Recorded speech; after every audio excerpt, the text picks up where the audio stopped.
Missouri Southern and Pitt State are both reporting an increase in COVID cases. I'm Bronte Sorotsky with their response to the increase and how they plan to keep everyone safe. We learn more about the impact of last year's cybersecurity incident in Joplin.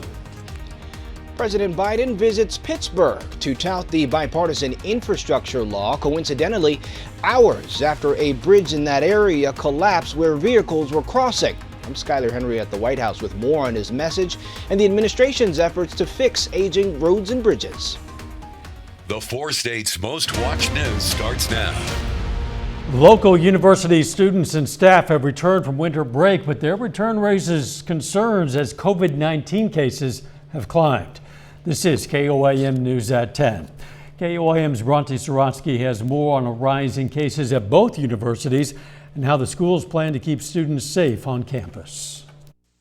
College students across the 4 states have returned to the classroom from winter break. Also making its return, COVID-19. This week, PSU tested about 90 students with COVID symptoms. 50 came back positive. So every week, on Wednesday, we report the last 7 days of data. And this past Wednesday, we reported that about a little over 90 students had been tested, symptomatic students, and approximately 50, and 50 of those were positive at our Student Health Center. At Missouri Southern, they currently have 48 new COVID-19 cases, according to their online COVID-19 dashboard. Due to the number of COVID cases, both schools have brought back masks for most of their buildings. The biggest reason why we got masks back was essentially to try to provide as many activities and opportunities as possible. So even though it might seem like we're taking a step back with reenacting the masks, we actually have higher class capacities, we're doing more events on campus, and we're doing a lot of other things that are beneficial. It's giving students a college experience while ensuring their safety. Before students came back, we implemented a mask mandate, so we know that that's a good way to stop spread on our campus. We've also widely offered vaccinations over the last 2 semesters, so hopefully we know that a large portion of our students are vaccinated. At PSU, they already have many other COVID safety procedures implemented on campus. More hybrid options for classes, moving classes to larger rooms, things like that. So we've done all the things that we can do, and what we decided to do was reinstate our mask mandate, knowing that we'd have a lot of students indoors this time of year. Both say it's the best way to keep campus open safely while local COVID numbers remain high. In Joplin and Pittsburgh, Bronte Sorotsky, KOAM News. Currently, PSU students are able to get vaccinated at the Bryan Student Health Center. MSSU's Wilcoxon Health Center is no longer carrying the vaccine due to low campus demand and wide availability in the community. The city of Joplin provides an update on last year's cybersecurity incident as it continues contacting people who might be affected. In July, the city and investigators determined someone got unauthorized access to some files on the city's network. Those included files for the city's employer-sponsored health plan and some resident information through sewer bill payments. It affected some residents of Joplin and Duquesne who paid their sewer bills by check between 2013 and 2021. Files included some names and checking account information. The city recommends those folks be vigilant for fraud or identity theft. The city has set up a dedicated call center. You can find information on that at KOAMnewsnow.com. The iconic Chicken Mary's restaurant in rural Pittsburgh is for sale, but it's not closing. The manager tells us the sale is contingent on the new owner agreeing to continue to operate the restaurant and retain the managers. Chicken Mary's is one of the restaurants that's drawn chicken lovers to Southeast Kansas for generations. We'll always have a connection. But I'm going to miss being here, the joy of, seeing people happy. There's a lot of things I'm really going to miss. It's going to be super hard. I'm not going to lie and say it's going to be easy to walk away, because it's not. But, there's things in life I want to do while I'm still able to do them too. Cobb Realty Company has posted the property price at $1.1 million. Caregivers at Ascension Via Christi Hospital in Pittsburgh are receiving some care in return. Board Chair John Clark says he saw fatigue on associates' faces during a January board meeting, and he was inspired by a report on how much the medical staff and associates had donated to the community. So Clark did something for them. He challenged fellow hospital board members to provide meals to caregivers, and they raised more than $6,000 in 24 hours, enough to feed associates on all shifts at the hospital for 5 days. With more donations, Clark plans to extend that, and you can learn how to help at KOAMNewsNow.com. Let's check in now with Doug Heddy for a first look at the weather.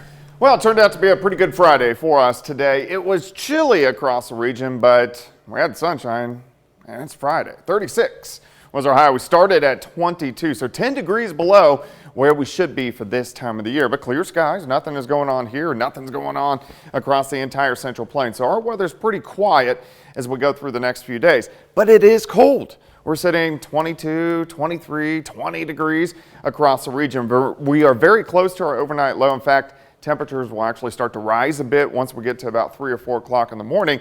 So I think we'll start to go up into the mid-20s. Mid-30s by 9, 50 by noon, high temp of 55, so 20 degrees warmer than what we saw today. The weekend looks fantastic, but there's wintry weather right around the corner. We're going to look at that here in a bit.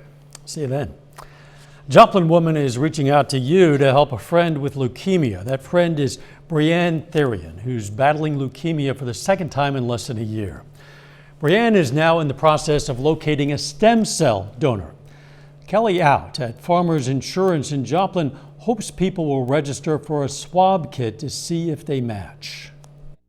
She is in a hospital away from here, several hours away, for at least 6 months. So while you may not be able to support her financially, this is a quick swab. You could go in, it could be as simple as it's 4 to 6 hours to donate through their process if you are a match. Farmers Insurance is partnering with the Be the Match program to find someone age 18 to 40 who could help save a life. Coming up, building bridges. President Biden visits Pittsburgh to tout the bipartisan infrastructure law, coincidentally, hours after a bridge in that area collapsed where vehicles were crossing. I'm Skyler Henry at the White House with more on his message and the administration's efforts to fix aging roads and bridges.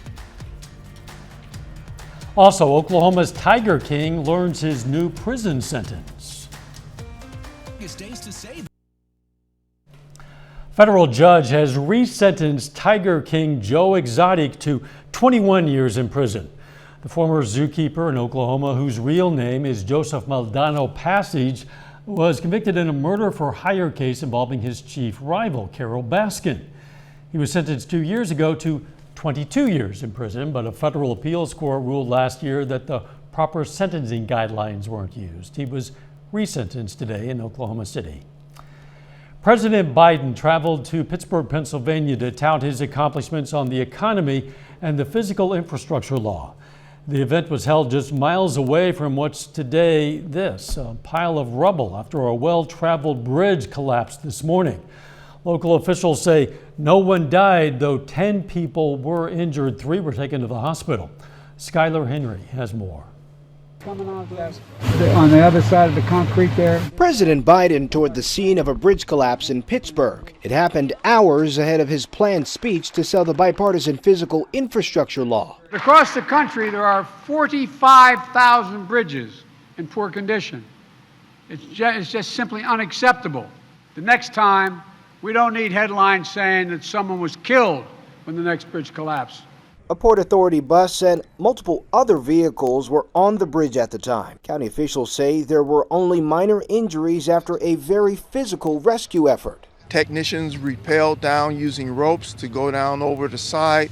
Also did like a daisy chain with hands, just grabbing people and pulling them up. The White House launched a $27 billion program to fix the nation's aging bridges under the new infrastructure law, including those locally funded, such as the one in Pittsburgh. We're the city of bridges. These funds are critical to make sure that we're able to provide a safe transportation infrastructure. While in Pittsburgh, the president also touted economic progress and his Build Back Better social spending policies. It's time we began to build this country from the middle up and the bottom out. The Commerce Department says this year the U.S. economy grew at its fastest rate in nearly 4 decades. But that growth has been overshadowed by the ongoing pandemic, rising inflation, and supply chain issues. Skyler Henry, CBS News, the White House. The bridge's deck condition and superstructure were recently rated in poor condition, according to the Pennsylvania Department of Transportation's website. Later in sports, how Missouri Southern and Pitt State fare in the MIAA baseball and softball preseason polls. Plus, we're going to check out our chances for more wintry weather by next week. Coming up next.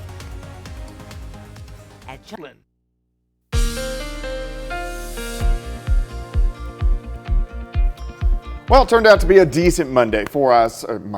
Friday. I don't want to go back to Monday. Turned out to be a decent Friday for us today with temperatures into the mid-30s, but we had the sunshine across the region, and it looks like as we go through the rest of the overnight hours for us tonight, it's going to be cold, but we're going to see a nice warm-up as we head into the weekend. I mean, really a fantastic weekend for us. Rain, freezing rain, sleet, snow in the forecast next week with an Arctic blast. Our fourth one that we have seen so far this winter season, really the fourth one this month. And of course, you can get my long-range forecast on my month-long blog. That is KOAMnewsnow.com. All right, outside looks great. It's cold, but it looks good. This is a nice live shot of Bendigo Sky Casino and Resort. Parking lot filling up. It's Friday night, heading into the weekend. Temperatures, we did warm, mid-30s today, but now you can see we're dropping back off. Temperatures going down upper teens to lower 20s. Good news here is we are pretty close to our overnight low. I think we'll hold fairly steady, and then we're actually going to rise a little bit toward dawn. 22 at the airport, humidity 66%. Nothing going on here. We have clear skies, nothing going on across the Central Plains. Back east, the nor'easter is starting to wrap up. This is going to produce 2 to 3 feet of snow. From Providence up toward Boston, so a major storm system. And if you look off toward the west, nothing going on. That's our weather as we head through the next few days. All right, let's break this down for us tonight. Temperatures rise a little bit toward dawn. We warm through the 30s, 40s, mid-50s for highs tomorrow. So here's your day planner. Tomorrow's going to be great. It's going to be a little breezy, south winds, 23 to start, 50 by noon, high temp of 55 during the afternoon. Tomorrow night, still chilly. We drop back into the upper 20s for overnight lows, and then as we go into Sunday, much of the same. Sunny skies, temps back into lower 50s for afternoon highs. In fact, it gets even better. On Monday, we warm into the 60s during the afternoon, probably about 62, 63 degrees. On Tuesday, rain starts to develop late in the day. An Arctic front will slide in Tuesday night, but what always happens around here is that Arctic front likes to stall in our southern counties, and it puts us on that rain-ice line. So we'll start with rain. We'll most likely go to freezing rain sometime on Wednesday. This is 5 days away, but this is what it's trending toward. So freezing rain, then most likely over to sleet, then most likely over to snow Wednesday night into Thursday. Look at these temps. This is a very strong Arctic blast, very similar to what we had when we had the 3 inches of snow a couple weeks ago, and then this will roll out. I don't want to put amounts on this yet just because this is 5 days away. We'll make stabs at it on Monday, but right now it looks like it could be a decent little ice event. So we want to watch that. All right, 55 tomorrow, 54 on Sunday, 63 on Monday, rain Tuesday, wintry mix Wednesday, snow Thursday, down to 4 degrees Thursday night, and it will be colder than that if we have a snowpack. Wow, something for everybody, like it or not. All over. Thanks, Doug. Coming up in sports, Pitt State baseball enters the spring with high expectations, sitting at number 2 in the MIAA preseason poll. And the Columbus Titans aim for the upset against 4th-ranked Frontenac. Jacob Leonard has that and more up next.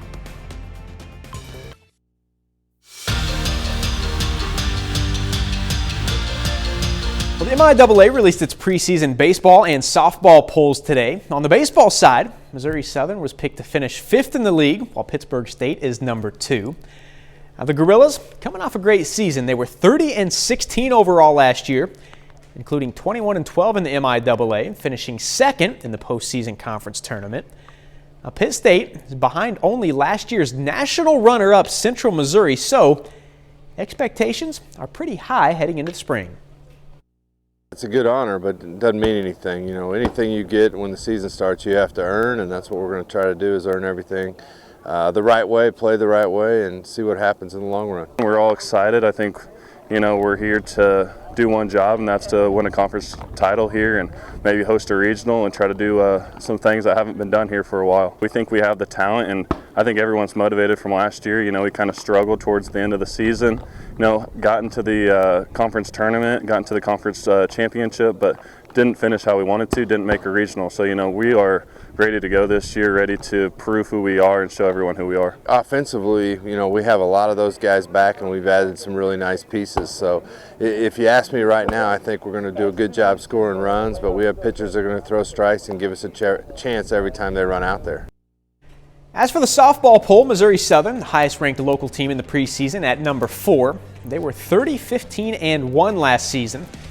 Pittsburg State's number 10, entering their first season under head coach Jenny Fuller. Well, the Frontenac boys have been one of the best basketball teams in the area to begin the season. The Raiders are 9-2 overall and have climbed the 3A state rankings up to number 4 this week. A big one at home for Frontenac tonight, facing the Columbus Titans. Titans 7-3, won the Southeast Lancer Classic last week. Cole Minor straight to the rim. Titans have the first points of the night, but Mario Mangini, one of his 2 threes in the first quarter. Raiders up 6. Second quarter now, pretty good defense here. Doesn't really matter for Colin McCartney. Still hits it, 16 for McCartney. Frontenac up 12 at half, but the second half, all Columbus, man. Colt Ungehauer, corner 3. He scores 21. Titans outscore Frontenac 48-24 in the second half. Pay attention to Columbus, man. Titans knock off the Raiders 78-66. In the girls' game, Raiders trying to get rolling after losing 3 straight close games. Hattie Pyle straight to work, rebound, and the putback. Raiders open on a 6-0 run. Pyle finishes with 7. The other end, Titans get on the board. Grace Major 3, but Frontenac up 6 after the first. In the second, they would extend that lead. Sydney Frankenberry connects from deep. Raiders get the lead to 8 at halftime. The game tightened up in the third, but in the fourth, Frankenberry finishes on the drive. Team high 12 points tonight for Sydney Frankenberry. Then Riley Green, 3 from the far side. She adds 7. Frontenac finishes it off tonight, 45-31. It was much needed. Like I said, we were still a little tight. We were still a little nervous, and I think that's just from the games in the past. And so just to climb that hill, to battle through it, and to finish it at the end, I think was important. We scratched, we clawed, and really battled for that win. In a game we didn't shoot the ball very well. Staying in the CNC, the Colgan girls are still undefeated coming into the night. The Panthers are 10-0 to start the season and are currently ranked number 3 in the state in Class 2A. Now, Colgan tries to stay perfect in a big CNC rivalry game with Girard tonight. In the first, Lauren Yagmore to Lily Brown for 2. Then Yagmore goes herself. She gets 10 points tonight. On the assist again, the senior guard finds Lauren Torrance. Torrance adds 12. Colgan goes up 22-0 after the first quarter. Later, Brown, nice move to the bucket here. She gets 13 in the second half, finishes with a team high 20. Colgan still undefeated. They beat Girard 61-27.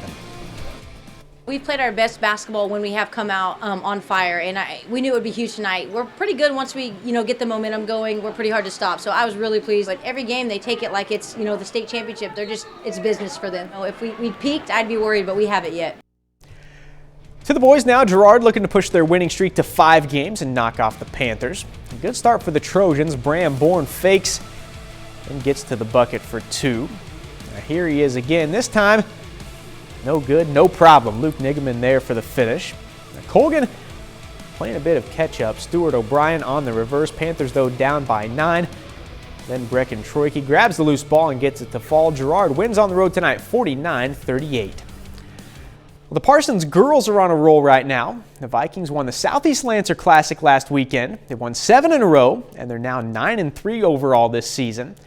Now tonight, Parsons on the road for a big one, facing the Fort Scott Tigers, who are also 9-3.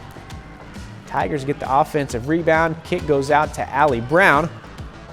Basket ties the game.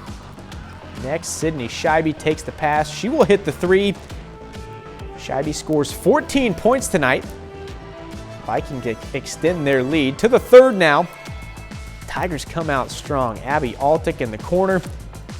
She knocks down the three. Altick scores 17. At this point, it's 45-35 Fort Scott. Then Harmony Shaw drives for the layup. Shaw also gets 17. Fort Scott, great win over Parsons tonight, 61-44. In the boys game, Tigers try for the sweep, but how about this? Great win for Parsons. They go on the road and win it 52-45.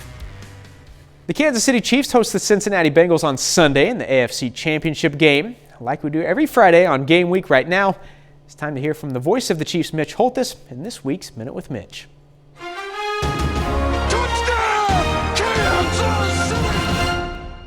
It is so easy to take things for granted. This week, the Kansas City Chiefs will host their fourth consecutive AFC Championship game, an all-time pro football record. Now, prior to 2018, the Chiefs had played in one AFC Championship in 48 seasons, and that was on the road, and didn't host an AFL or AFC Championship game ever. This season has been crazy, ups and downs, twists and turns, a 3-4 start, a 6% chance to win the AFC West on Halloween, a team seemingly headed nowhere. But this Chiefs team has found a way to win 11 of its last 12 games, and they're back here again. And that means a chance to win the Lamar Hunt Trophy for a third straight year. And I'm trying not to take it for granted on this Minute with Mitch. The Minute with Mitch is brought to you by Como Jewelry. Every day's game day, Como Jewelry, Pittsburgh, Joplin. That Chiefs-Bengals game kicks off at 2 p.m. on Sunday right here on KOAM. The Chiefs are 7.5-point favorites. And that's it for sports. We're back with more news after this.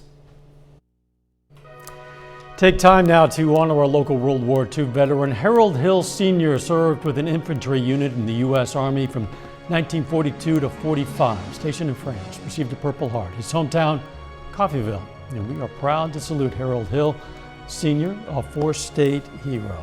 Doug Hetty, the weather this weekend. Yeah, I did that last night. I hit the trash can. It looks fantastic. Temperatures are going to be into the 50s. We'll go into the 60s on Monday, but wintry weather chances Tuesday through Thursday, so we'll have to watch that over the coming days. Real quickly, this weekend, Chiefs are going to win 34-24. I was going to say 33-24. So. I was going to say 35-27. As long as they win. Yeah.